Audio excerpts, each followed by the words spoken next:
Good morning and God bless you. This morning I'd like to read to you from Luke chapter 3, verse 11. John answered, "Anyone who has 2 shirts should share with the one who has none.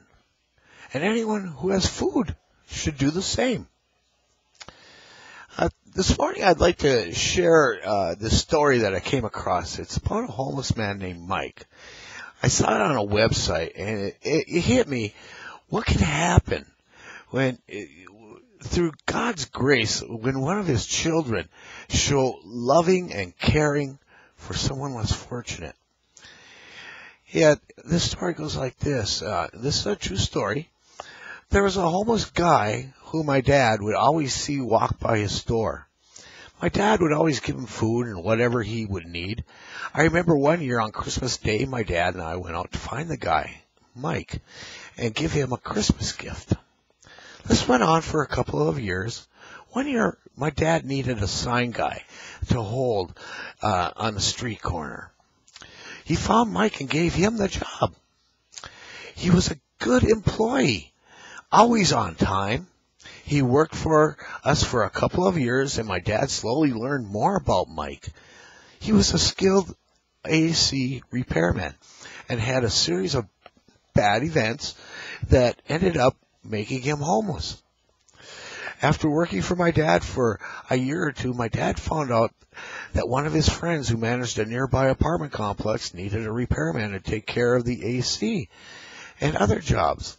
My dad got Mike the job, and part of his pay was getting a room in an apartment complex.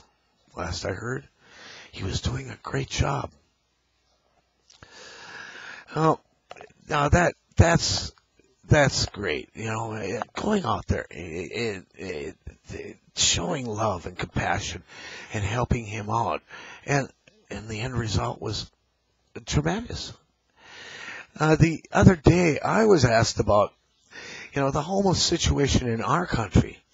And I truly could not, render or give a good answer on how to truly remedy it.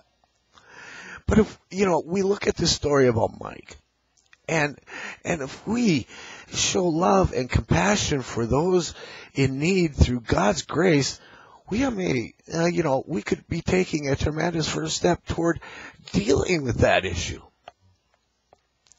God loves when we give freely and cheerfully to the poor and needy.